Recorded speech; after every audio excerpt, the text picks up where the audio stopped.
Creepy things happen before the grave. SKINWALKER in the Woods by DarkRayvyn. I live next to a Navajo reservation and have made friends with many of the people there my age. We like to hang out, play video games, and just be normal teens. I walk over a lot since my best friend lives a little less than a mile away from me. This isn't a long trek and usually only takes me about 25 to 30 minutes. I've made this trip dozens of times and have grown very comfortable with it. I know the people along the way, so I'm not scared or on edge.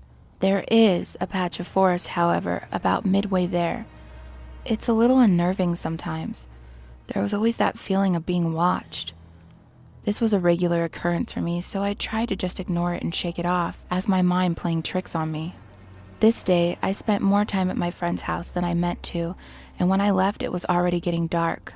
I reached the stretch of forest right as the sun disappeared from the sky. I shivered a little as I readied myself to begin the journey through. I was 10 steps in when I heard a branch snap. You know the sound. The one that screams there's definitely someone or something there with you. I froze, not sure of what I should do next. Should I run? Should I turn around and book it back to my friend's house? I didn't know the best option in this situation. I whispered, "Hello?" hearing my voice crack as the words fell from my lips. I don't know why I even opened my mouth, but it was out there, so I listened for any reply. My heart sank when the answer came back in the sound of my voice. "Hello?"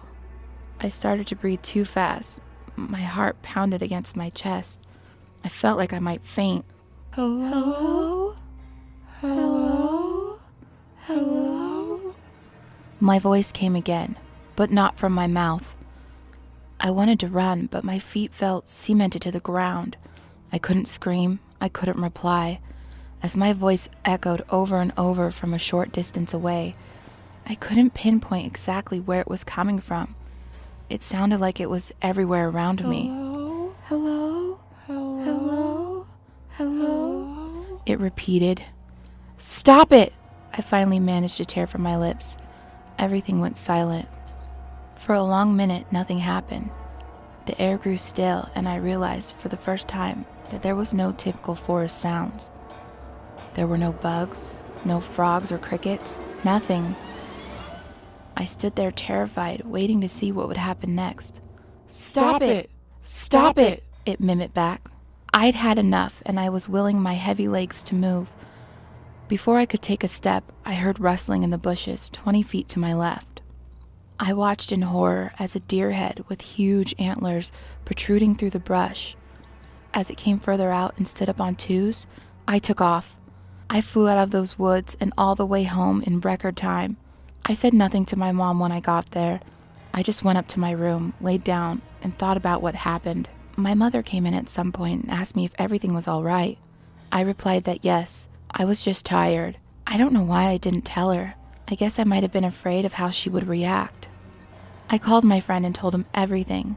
He freaked out and told me that no matter what happened that night, to not reply or look out my window. This terrified me even more.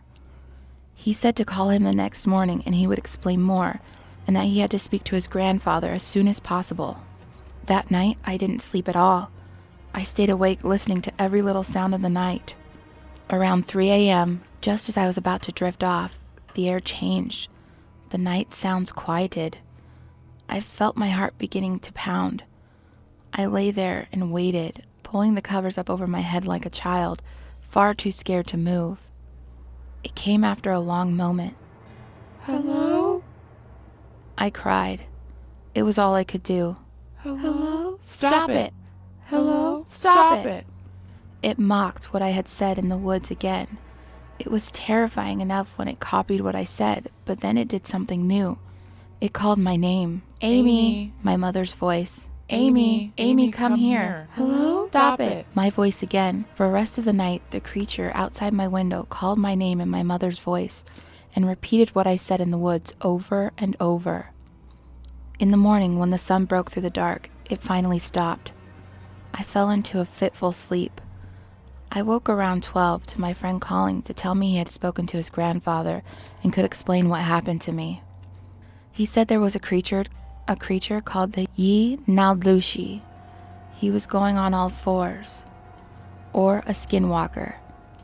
He explained that it was an evil witch that used dark magic to transform into an animal with the attributes it required, and that it had caught my scent and knew me now. I was also given a warning that since it knew me, it would always follow me, that I would always have to be careful. Last night I heard scratching on my window, then a low hum.